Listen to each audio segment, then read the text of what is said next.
Good morning. Did it? Wait. If you're catching the replay, hashtag replay. Wait till people get here.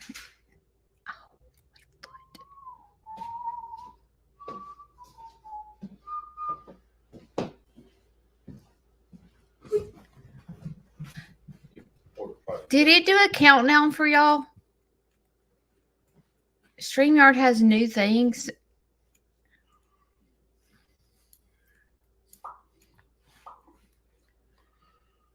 Oh, wait.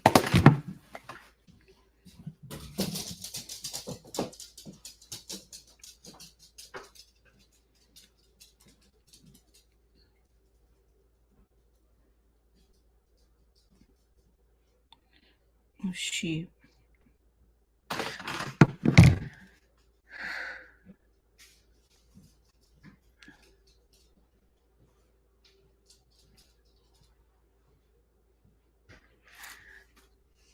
Did it count down for y'all? Like 30 seconds, 29 seconds.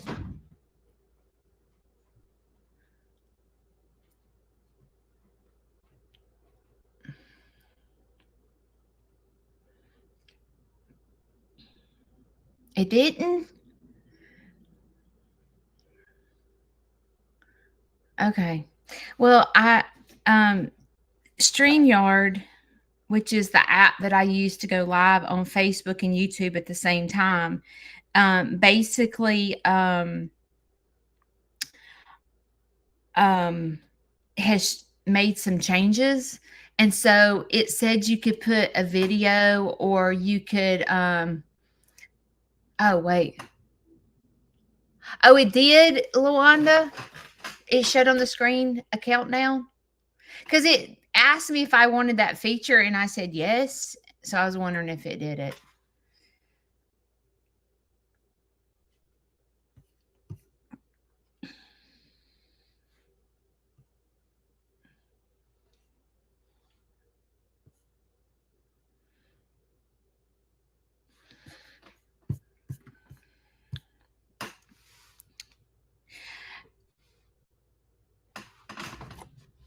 Y'all get your Celtic salt. Today's a hard day for me. Imagine that. A hard day for me. Today's a hard day. And when you are a creator and you share your life on Facebook and YouTube, sometimes it can be difficult when you have stuff going on in your family that you can't really talk about and stuff like that. And you have to sit here and pretend like everything's okay when it's not. But just know that anytime you see a creator, there's a lot that we have going on behind the scenes that we don't always, share with you guys. And we're real people and real things happen, and we have crisis in our families, and we don't always share. And sometimes it's hard to see because, like, when you put your life on social media, we only show parts of it, and so sometimes it can be difficult. I have really put some thought into like a lesson that I want to teach this morning. And it's kind of like a lesson to myself too. Like when I talk and when I talk about things that I go through and things that I learn, it doesn't mean that I'm a rock star at it. It doesn't mean that I have my life all together and I pause every time. I break everything down all the time, because I don't. I'm not always that strong to be able to go stop, pause, break it down. Sometimes it takes me days to pause and break it down. It doesn't mean that I have got it all together, because I don't. I tell you guys all the time, I'm a train wreck, and it's a daily walk for me. And so I was thinking about this the past really 24 hours. I was like, because as I began to think about going live, and you know what's laid on my heart that I should talk about and so forth, is Shane here, or did he leave? Oh, he's here. So I've really been thinking about this, the word peace.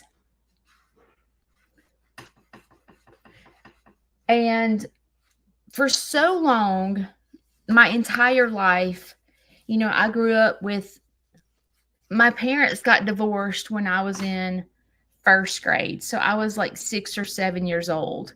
And from that day on, actually before that, because my parents started having problems and stuff.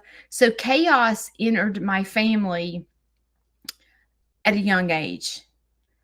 And I feel like it has been chaotic ever since. Like there's always something going on, and there's always chaos. But imagine just for a second. I really like this moisturizer. It smells like cucumbers. It's Estee Lauder. Imagine being so well and so the best version of yourself that you knock things out of the way for peace. Does that even make sense? Because it doesn't make a lot of sense to me. Imagine that you want to be so well that you run wide open after the word peace. And when I think of the word peace, it sounds boring to me. I don't even know if that makes sense. But like, what and I had to think about, what does the word peace mean to me? What do I find peace in? What do you find peace in? Like, can you imagine, like there's no family fighting, there's nothing going on in your life, and it's just peaceful.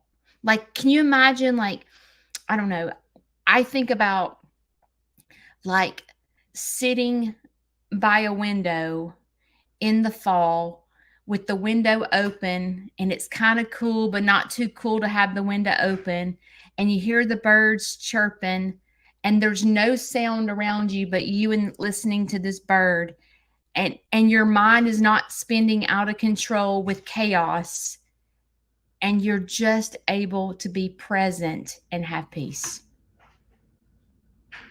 What would that be like? What would it be like to run after the word peace? And I've been thinking about it. And I was thinking about,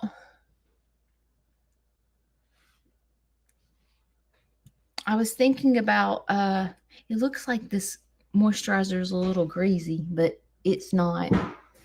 But I was thinking about the word peace, and I also think about the word chaos. Think about the word chaos. And what is when chaos is in my life, what does it feel like? So I want you to think about chaos in your life and think about, what do you feel when there's chaos around you? And when there's chaos around me and I'm trying to juggle, let's just say the farm and Larry and Shane and my kids and all this stuff, it's just, I start feeling, that's where anxiety creeps up on me. Anxiety creeps up on me, and stress. And I think anxiety and stress looks different on every single person. But what it looks like on me is I have severe tension in my neck and shoulders. I have,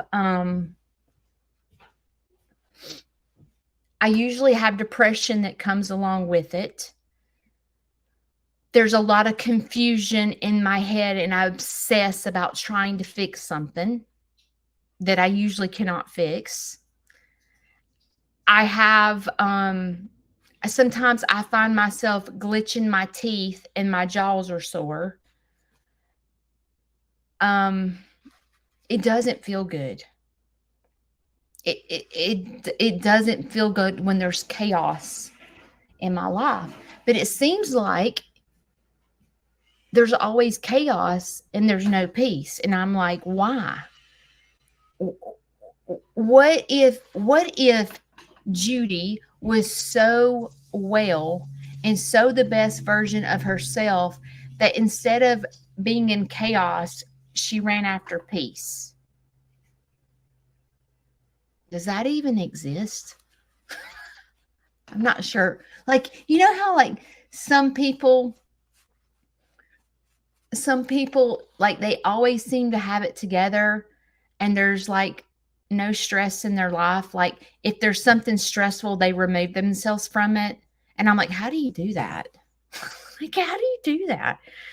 And I have really over the past 24 hours have been thinking about the word peace and how do I live with peace instead of chaos.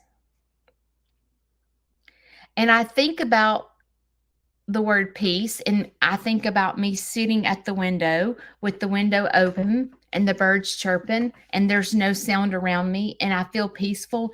And it's like I just said earlier, it sounds great. But could I do that every single day? Could I be at peace every single day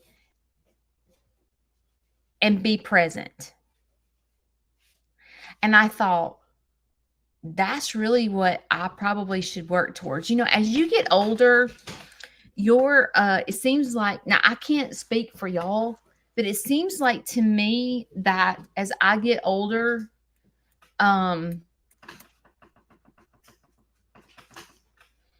we get wiser.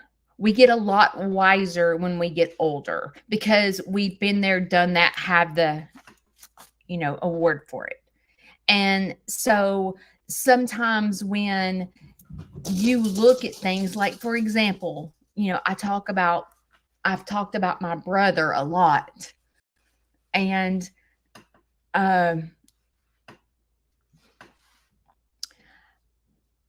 for a long time, it robbed me of my happiness because I worried all the time. Oh my gosh, he's going to lose his business. Oh my gosh, what is he doing? Oh my gosh, he burnt his body. Oh my gosh. Like all these things that come along with what my brother was doing causes chaos. It causes embarrassment. It causes, oh my gosh, we've got to do an intervention. It causes a lot of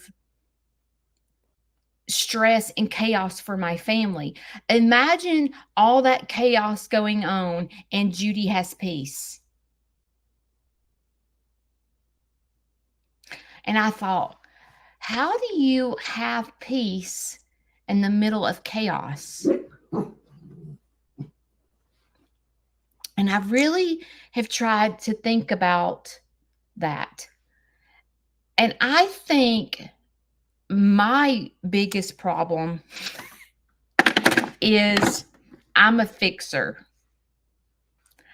I am a fixer. As a matter of fact, one of my mistakes in marriages is, how sometimes there's things that you don't like about someone you're dating, but you think it'll get better. You know what I mean? Like you kind of bypass and think, oh, it'll be fine. It'll get better. I'll fix it. When we get married and get a house and have a baby, we're going to it'll all fix itself. Like I'm going to bypass this really bad situation because as soon as we start having responsibilities, it'll all stop. You know what I'm talking about? You know how you're young and stupid and you think you can fix them, you know? And I can remember my very first marriage, okay? I went to high school with him, but I didn't really know him in high school, but he lived down the street from me. And he drove a Corvette. Okay. So needless to say, when you're, I don't know how old I was. I think I was 18. It's cool to date someone with a Corvette, right? You're driving around with a Corvette convertible and you're 18 years old, and like that's important to you. But looking at the big picture is not important to you because you're focused on, I look so cool in this Corvette convertible at 18 years old. This is the coolest thing I've ever seen in my life. Our priorities are all janked up when we're young kids, right? Instead of looking at the big picture, because this guy was known to do drugs. But I was stuck on, oh my gosh, he has a Corvette. He is the coolest thing ever. And I can remember we dated, I would say we dated for probably 4 years before we got married. Okay. He did not do drugs when we were dating. I fixed him, you know, I fixed him. He didn't do drugs. And I can remember when I told my mom and dad that I was getting married to him, they were like, Judy, Judy, Judy, what are you doing? And I remember telling my mother I had gained a lot. Imagine this, but I had gained a lot of weight, and he dated me fat, and then I got skinny. Imagine that. I was 18 years old fighting the same things I fight today. And I can remember going, but Mom, he loved me fat. No other guy has ever loved me fat. He loved me fat. He stuck with me thick and thin. And my mother was like, oh, okay. I like totally made sense to my mother. And I married him. We got the house, you know, because house is going to fix everything, right? We both had good jobs, you know. We had this cute house and perfect little couple, whatever. And then all of a sudden, he goes in left field and starts doing the behavior he did in high school. And I'm like, oh my God, gosh, I am not being involved in this. And the marriage lasted 11 months because I removed myself from a toxic situation. And I was thinking about the word peace, and I thought, well, I did do that. Back when I was 18 years old, I removed myself from that situation because I was not about to go to jail for someone. You know what I mean? I'm not going to be asleep in my bed at night and get busted. Like, I'm not doing that. Like that. No. And I can remember going to my mom and going, I'm getting a divorce. And she was like, oh Lord, you hadn't even been married a year. And I'm like, he's on drugs. I'm not doing it, Mother. And I totally removed myself from the situation because I was running after peace. I did not want to go to jail. I did not want to have kids with him. And, you know, like so I was thinking, as I was thinking about this word peace, I also was thinking about this situation. And Diane, you're gonna know what I'm talking about. And if Tammy's here, also Judy, because I remember y'all, but several years ago, I saw a problem in my community. Sneed's Farmhouse is about giving back. Sneed's Farmhouse is about making a difference. I don't want Sneed's Farmhouse chaos. I want to run after where I'm needed. I want to help the community where I'm needed. And it took me a minute to learn this. So several years ago,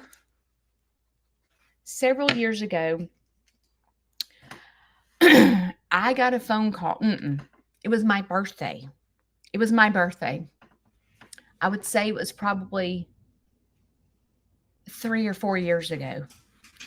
Well, it was my birthday, and Quacky Feet Farm, which is friends of mine that own a duck farm, they brought me a duckling, a little duckling that Sportsman's Lake, which is a local lake here on our and in our community, had called Quacky Feet Farm because this duckling was left behind. And the lake is right by my house. Quacky Feet Farm live over an hour from Sportsman's Lake. So they hang on.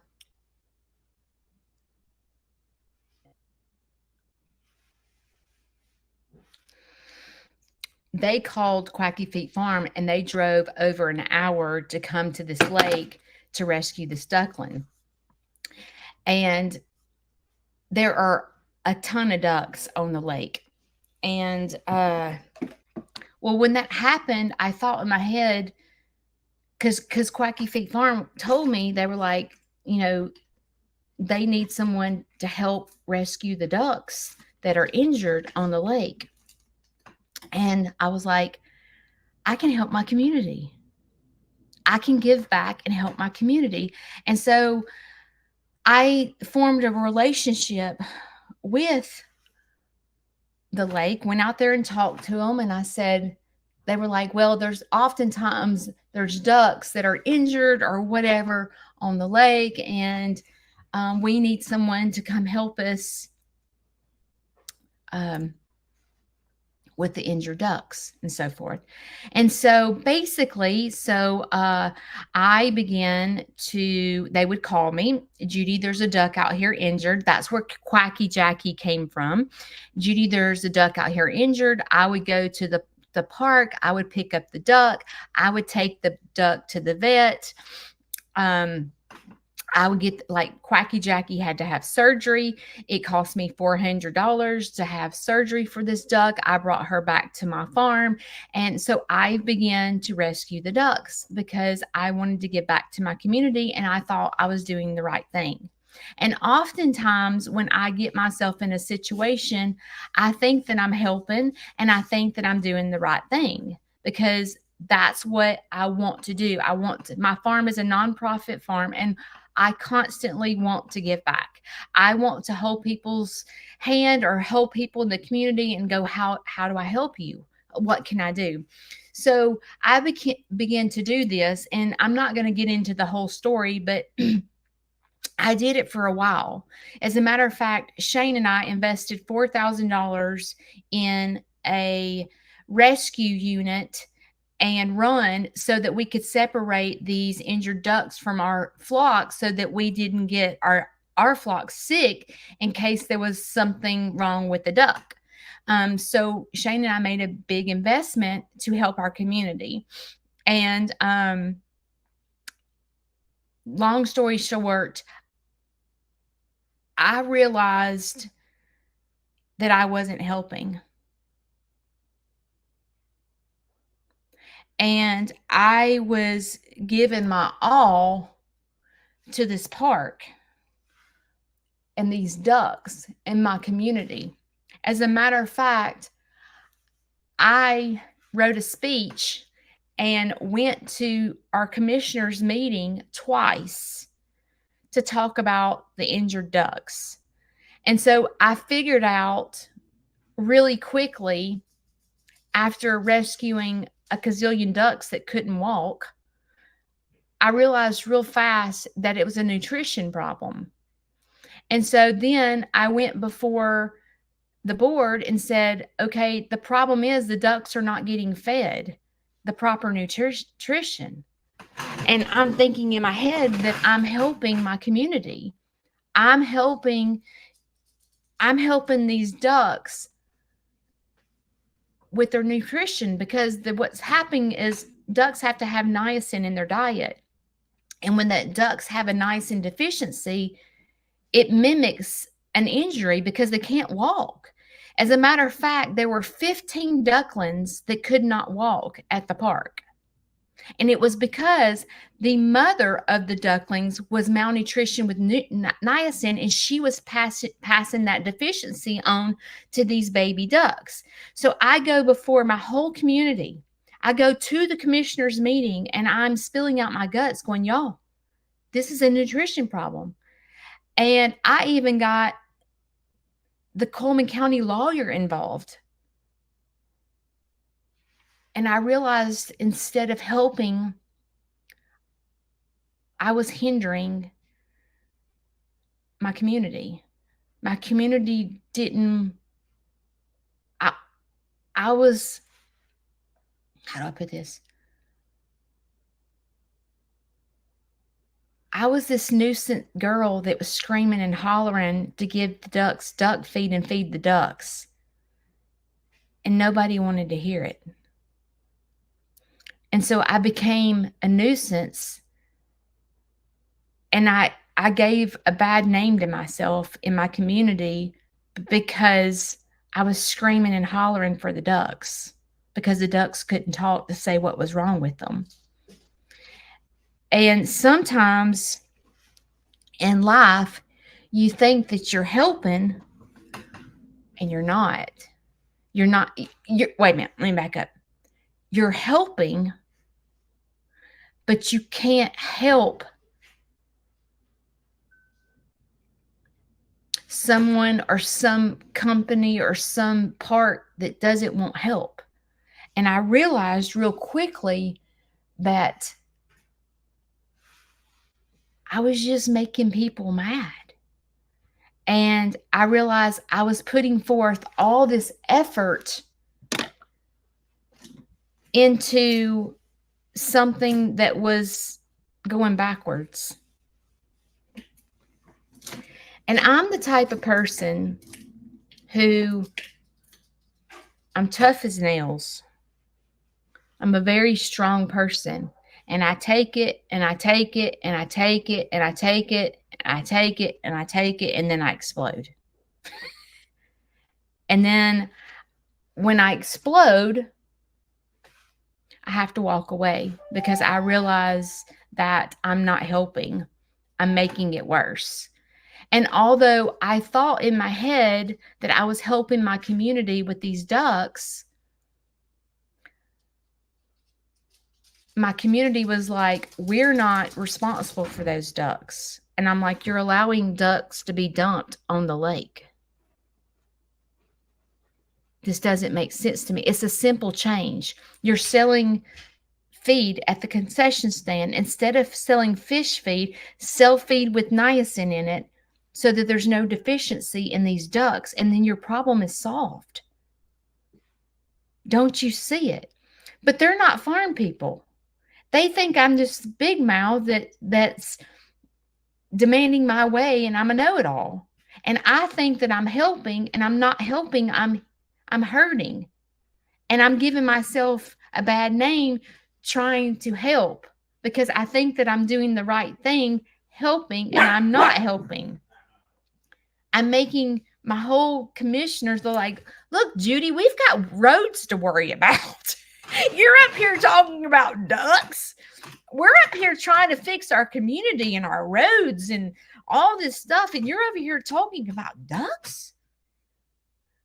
And sometimes in life, let me back up. When I was going to the commissioner's meeting, there was chaos. I had tension. I had stress. I was trying to fix it. There's a huge problem in our community with the ducks to this day. There is. And I was trying to fight something, and I saw a need, and other people saw needs, but the people higher up wasn't seeing the need. I was a nuisance. And when I was standing in front of the commissioners trying to talk and plead my case, they listened, but I realized that all I was doing was causing myself anxiety and stress and tension, about to break my teeth from glitching my teeth. I was losing sleep. All this stuff was happening, but I thought I was doing the right thing because I was trying to speak up for the ducks in our community. And the more I fought to try to help, the worse it got. Because then people quit speaking to me. The park quit speaking to me. They didn't even want me there. So sometimes imagine running after peace. So in other words, no matter what it takes, you're running after peace. Well, there was so much chaos when I was trying to fight for the ducks. There was so much chaos. And there were many days I went live. I was madder than a wet hen.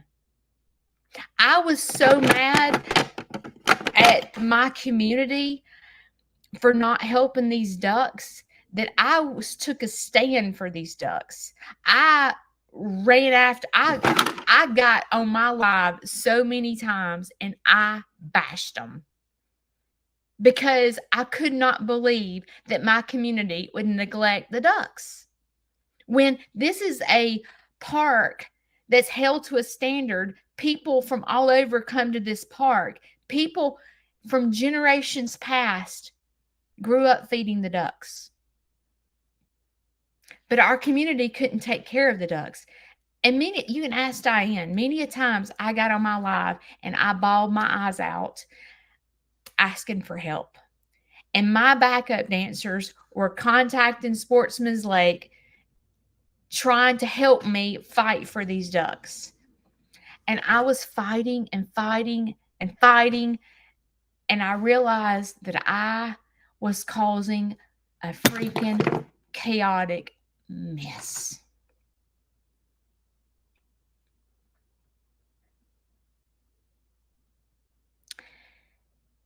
And the second I realized that I couldn't fix this problem, I wasn't big enough. I could not fix this problem. I had to walk away. And I've realized in my life that there's many things that I run after to help. I put my all into helping people, my community, but there's times when no matter what I do, it's a dead end. And where my brain thinks I'm helping, I'm actually hurting. And it's hard for me because I see the good. I see the ducks rescued.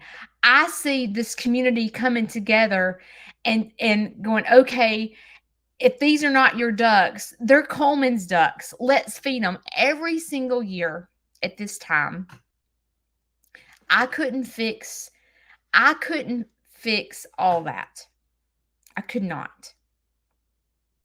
And after I left it alone and just backed away, I received a phone call probably a couple of months after all this, when I realized that this was causing me stress and I was running after peace. I don't want stress in my community. I want to provide peace for my community. And when I walked away, a couple of months later, I received a phone call from the commissioner. And he said, Judy, I don't know why it's a big deal to change it to duck feed in our concession stand. But I put my foot down and went before all the commissioners and said, Why is this such a big deal? Because the duck feed at the concession stand, because it wasn't being sold, fish feed was being sold. And that was what was causing the deficiency, is because the wrong feed was being sold at the concession stand for people to feed the ducks. Because fish feed floats, and fish feed is fine for ducks, but it's a treat. It's not nutrition. Okay. So the ducks, you would go out there to feed the ducks, and there were ducks that couldn't walk. And I'm like, dude, this is what it is. I've been rescuing long enough to know. I get them home, and within 24 hours, they're all walking because I'm feeding them the right nutrition. No one would listen to me. I was a nuisance. And so he goes, we're going to start feeding duck feed. And I thought in my head, but it took me stepping away from the situation for them to figure it out. And I realized that it was causing, where I thought I was doing the right thing, I was just causing a big ruckus. And I had to get to the point where Shane was like, Judy, you're stressed out about this every single day. And I was like, I know, but the ducks can't talk. They're out there flip-flopping. Baby ducks are flip-flopping. And he was like, Judy, you can't rescue all those ducks. And in my head, I'm like, why? Why can't I? And Shane was like, number one, we're not big enough. You're not strong enough. You can't go fight the whole town of Coleman. And I'm thinking, me in my brain goes, yes, I can. I will get up and go freaking I don't care. I will stand up in front of the big wigs and have a conversation, and I will fight for an animal. I will. But Shane's over here going, Judy, you're causing a destruction. I'm like, I don't give a crap. I'm speaking for the ducks. So this time every year, I'm like, what can I fix? Okay, I couldn't fix them to change the feed. I was just trying to get them to feed the ducks every day. I'm like, I would sit in the commissioners' meetings and I would hear $1 million to the waterworks, $2.6 million for brand new trucks. And I'm like, okay, obviously Coleman has money. Can't we just feed the ducks every day? Like it's a $20 bag of feed. Why? I'm sitting here listening. Can't we just feed the ducks in our community? They're out there flip-flopping. There's baby ducks that can't walk. Can't we just feed the ducks? And the lawyer called and said, they're not our ducks. And I'm like, they're not your ducks, but you're selling ducks. Okay, I'm not going to get into it. It was causing me chaos. And it was causing me to make people not like me, because I was standing up for the ducks. And I was like, I finally had to run after peace, because I was pissed off every single day that my community would do this. I tried to break it down. I tried to pause, and it was causing nothing but chaos. And I was like, what can I control? So I went to a local company and I said, will you help me? And he said, Judy, if you will go feed those ducks, because the ducks do not get fed in the winter. These are domesticated ducks. They do not get fed in the winter. He said, Judy, if you will go feed them every day, I'll pay for it. And that was probably 2 or 3 years ago. I said, done. Every single day, I went and fed the ducks. And the gate is locked because they do Christmas decorations. So I had to carry buckets of feed a long way to get to the ducks. But running after peace was running after the things where I'm needed. I was trying to run after things I thought I could fix, and I couldn't. And it was causing chaos and destruction. The minute I stepped away from that and said, I got to step away, I got to let them fix themselves. If you can live with yourself, knowing that there's freezing ducks and that are not eating on your lake, that was them. I had to back away because it is little bitty Sneeze Farmhouse Judy against the whole town of Coleman. And I live here, right? And I wasn't causing peace. I was causing destruction. So when I realized that I couldn't fix that, what I could control is I could go feed the ducks every day. So I was trying to do it, and I realized that I'm one person. I got where I was like, this is hard to do, Larry, my farm, and try to feed ducks every day, especially when it rained, because it was a long walk. And I would be out there with my umbrella, with my buckets, trying to get to the ducks because I didn't want them not to eat that day because if it rained for 3 or 4 days, they still have to eat. Y'all see me go to my farm in the umbrella. So I was like, I'm going. So it became difficult. So then I went live and I said, I need my backup dancers. I need to form a team. I need y'all to help me. Who is willing to pick a day once a week and go feed the ducks? So every year I start a community feeding ducks. And my community is so awesome because people step up and say, Judy, my family will feed every single Monday during the winter months. And then somebody else will go, hey, my family will feed every single Tuesday for the whole entire winter months. And it's been beautiful that the community will come to the big wigs. I said, who is willing to be on my team and help me feed these ducks during the winter? So it's that time of year where I need help feeding the ducks.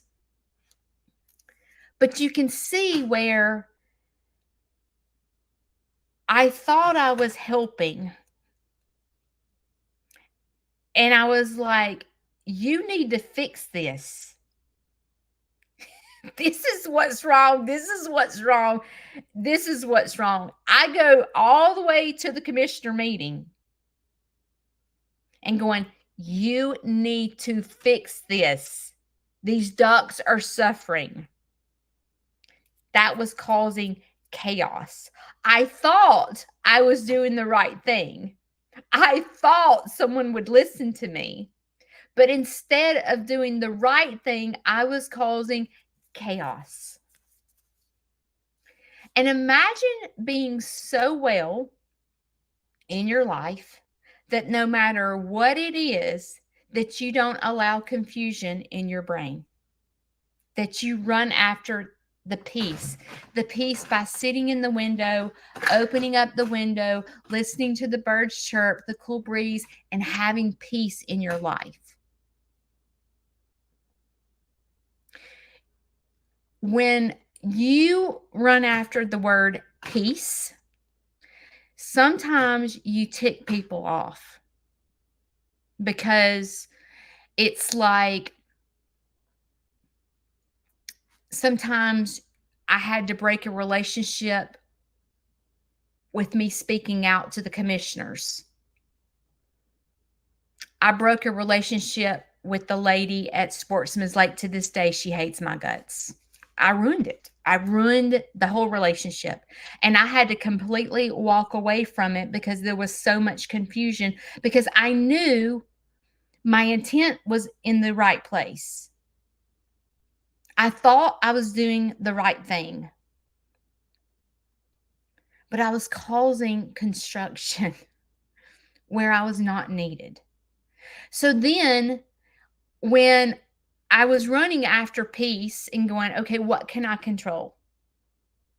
Bypass them all and go feed them, Judy. As a matter of fact, one of my followers last week sent me money to feed the ducks. She's been following me for so long that she knows every winter I feed the ducks. And it was such a simple fix to run after the piece. Do it yourself. It's a public park. Freaking go feed them, Judy. Go feed them. Ask for help. There ain't nothing wrong with saying, hey, will you help me feed the ducks this winter? Every single year, there's at least 5 families that are willing to step up to feed the ducks every Monday or every Tuesday or every Wednesday. And I pitch in and we all come together and we feed the ducks. If there's a family that goes, Judy, I'll feed the ducks on Wednesday, but I don't have any money to feed them. Okay, well, I had this little nest egg over here that's my duck money where people give to it. And I give that family money every month to go feed the ducks. And it has become peaceful. Sometimes when you run after peace,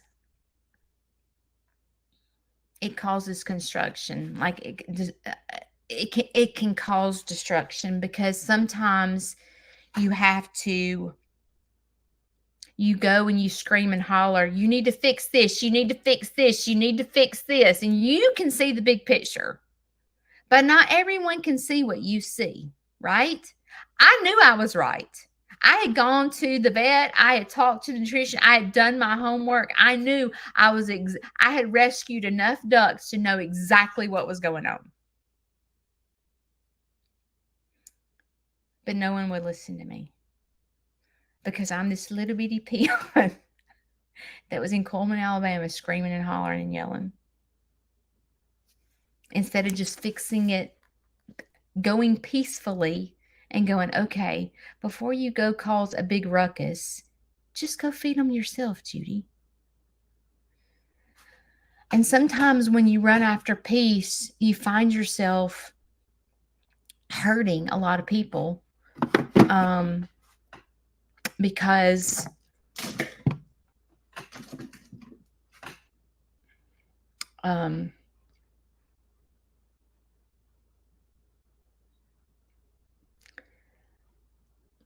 you see things other people can't see. And no matter how hard that I tried to fix this duck situation, I wasn't big enough to fix it. See, Coleman would have to want to fix it themselves. They would have to see a need themselves, and they didn't.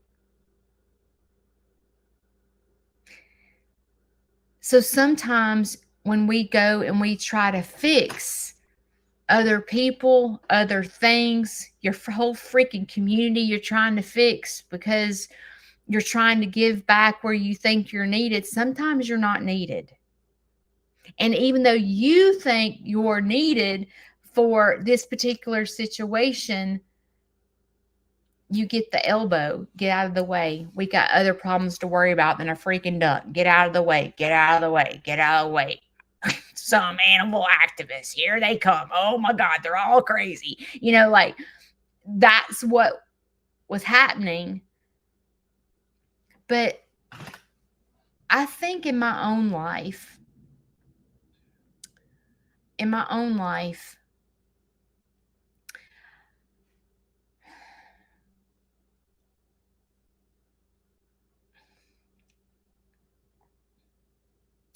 there's always been chaos.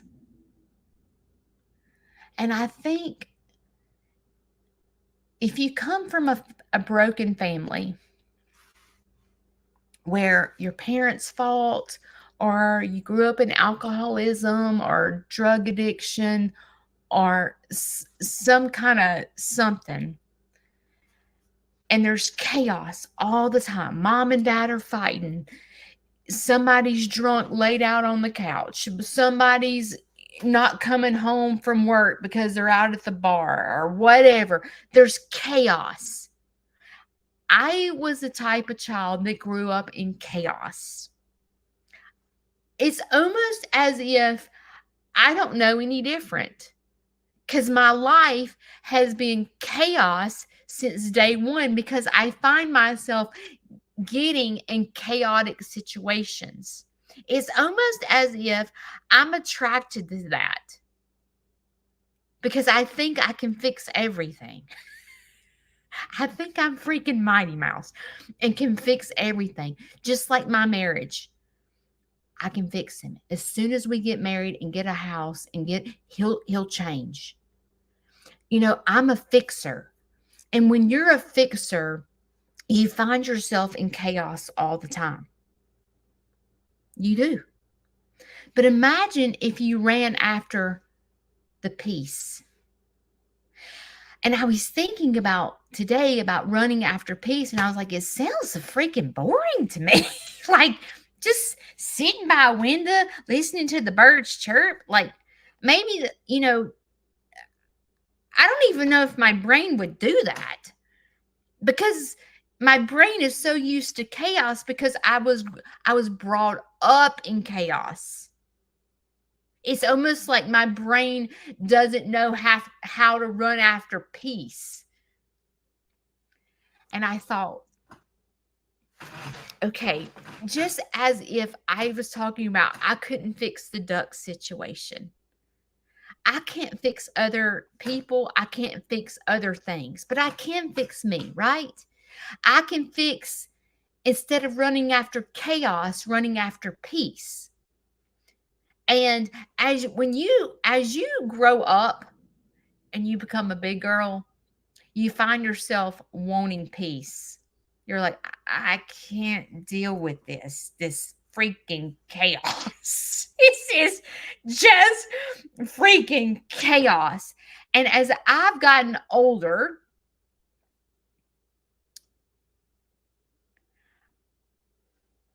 I've removed chaos out of my life a lot of times. I take it and take it and take it and take it and take it, and then I have to just remove it because it's too much. It's too much for me. Just like my brother. I haven't seen him in 7 years. It's too much. I can't handle it. I do not understand someone that wants to do drugs every single day. I do not understand it. And there's no sense or rhyme or reason why you would want to absolutely destroy your life. I'm not judgmental upon it because I know it's a true illness. I don't understand it. And it's chaos. Someone that is trying to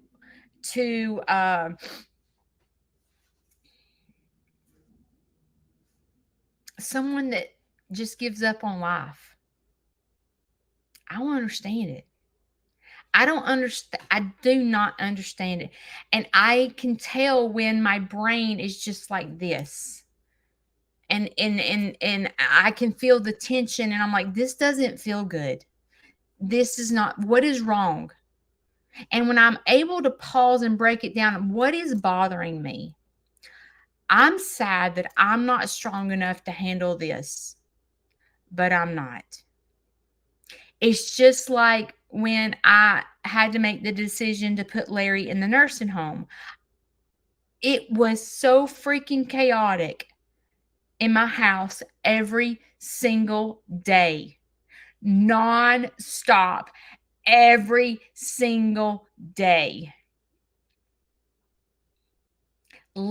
Your home is your safe place. And when you allow chaos to come into your home, it does not feel good. It does not feel, when you need to be quiet and get to mindfulness, and you can't get to mindfulness because there's chaos all in your house, it is not good. It's just like if you were in this marriage that was chaos and you can't get away from it. And your home is no longer your safe place because this other person is just totally toxic. You're like, God dang, if I could just get out of this. And when you get out of it, you're like, oh, praise Jesus. I do not have to live with this person again. You know, it's like imagine imagine being so well that you run after peace. What does that even look like?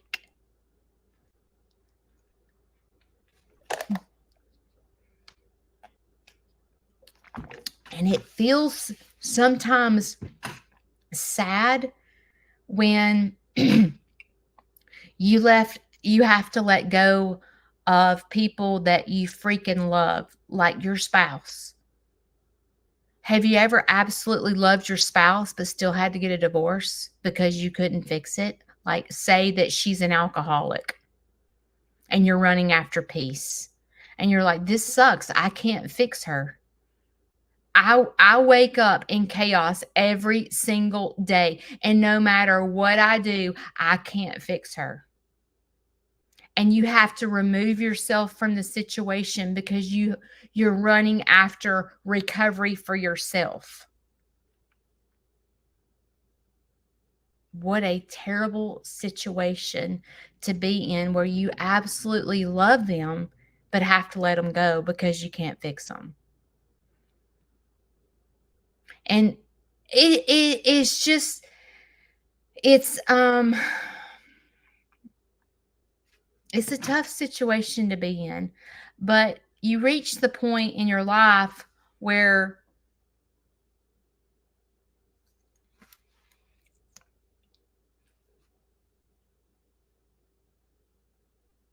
you have to be at peace. And going back to the ducks, when I finally got to peace and was like, I can't fix this, I got to let it go. And I was like, how but the ducks are out there suffering and no one cares. Go do it yourself, Judy. Start a community. Start a committee and ask people to go help you. And it worked. It worked.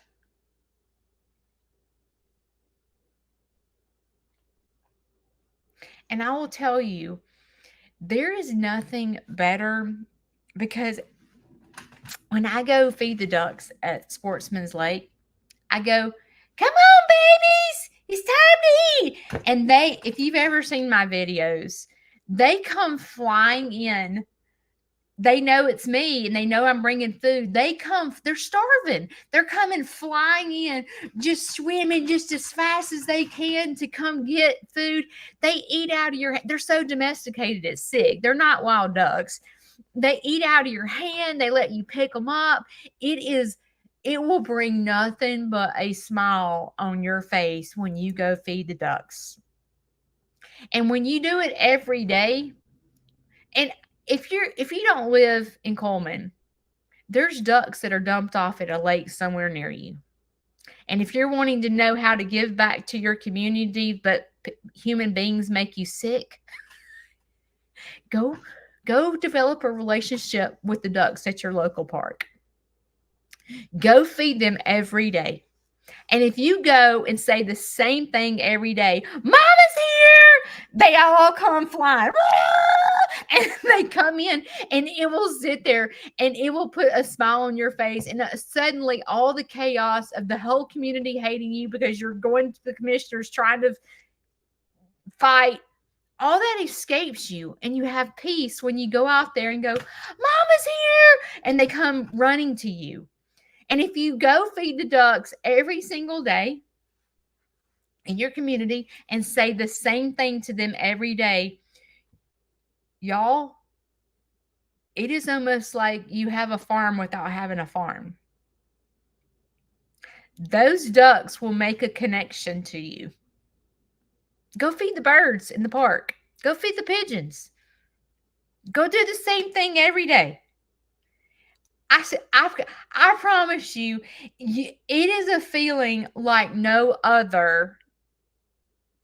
You know, we think about feeding the homeless. Do you know there's animals that are homeless? There's domestic animals that are just dumped off at lakes. You'd be surprised. You'd be surprised at the connection that you would make with these ducks. They'll eat out of your hand.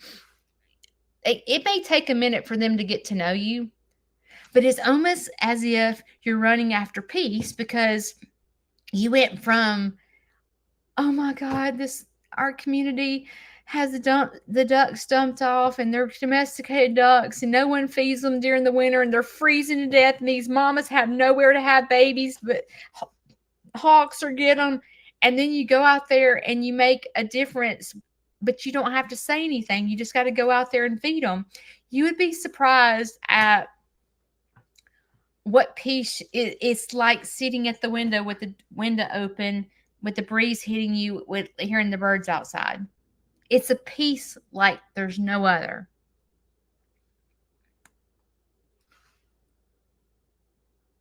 And if you're like your Aunt Judy and you're like, oh my gosh, there are 600 domesticated ducks at this lake, I'm going to go before the commissioners and scream and holler and yell for the local lake to feed them. You're going to make your community hate you. Trust me. Just form a committee, get on your local committee and say, hey, who's willing to feed the ducks once a week?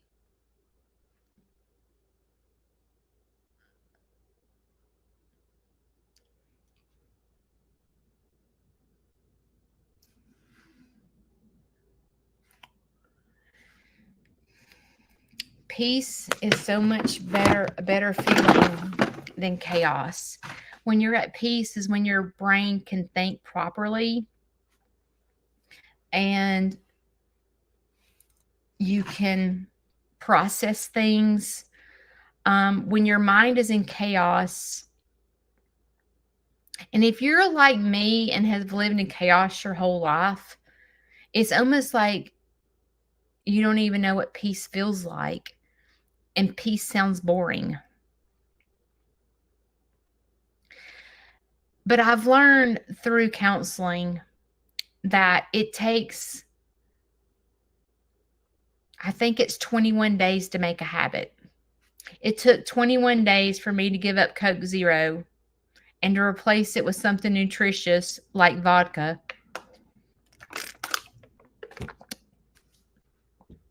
And then it's the hard part's over.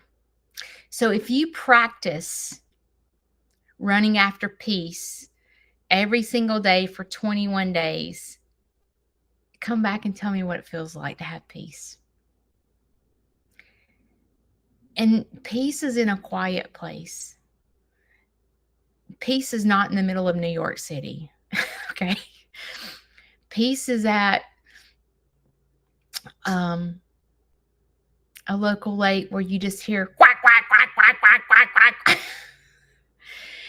Peace is quiet where you can, and when you're in the moment of trying to find peace in your life, in the 21 days that you're practicing trying to find peace in your life, notice what's going on around you. Notice what it feels like in your head. Notice what it feels like in your neck, in your shoulders. There's no tension at all. Like your breathing has slowed down. You're able to take deep breaths. You got a big fat smile on your face. Those running after peace and finding it, for me, doesn't come easy. But I am after the best version of Judy. That's what I'm after. And the best version of Judy is finding peace in my life, because that finding peace in my life is going to keep me balanced. It's going to help me spiritually, mentally, emotionally, and physically. And oftentimes when there's so much chaos, we need to get to a quiet place. And I tell you this all the time. Quit blaming everything on everyone else. They did this to me. This happened to me. They did this. They did that. This, all this chaos. Stop. That causes confusion, stress, and anxiety. To be the best version of yourself, you have to look within and go, what is my ownership? Okay, this happened to me. What is my ownership? Why are we pointing the blame at everyone else when all we can control is this person right here? When we're telling the story and we're saying, she did this, they did this happened to me. You're not going to believe what happened to me. My mother did this. My dad did this. My boyfriend did this. My girlfriend, my wife did this. She left me. But what's your ownership? Because you have ownership in every single thing. Because you can only control yourself. And that's where you find your peace, is when you go, okay, it's time to get the big fat notebook out and write down everything I need to change about myself, because I am a total train wreck. And running after your peace is where you find the best version of yourself. And once you realize these are the things I can fix. I hate the way I look. Okay, fix it. I hate the way I feel. Fix it. And fixing it is running after recovery. Is it going to take going to counseling? And I love this one. I love this one. I can fix it myself. Oh, really? Oh, really? You can? Well, if you can fix it yourself, why haven't you done it? Don't you love that one? I don't need counseling. I can fix it myself. All I've got to just do, all I have to do is just stop. No. Mm-mm. Mm-mm. You need help. You need help. You need a professional holding your hand to fix these things that you hate about yourself.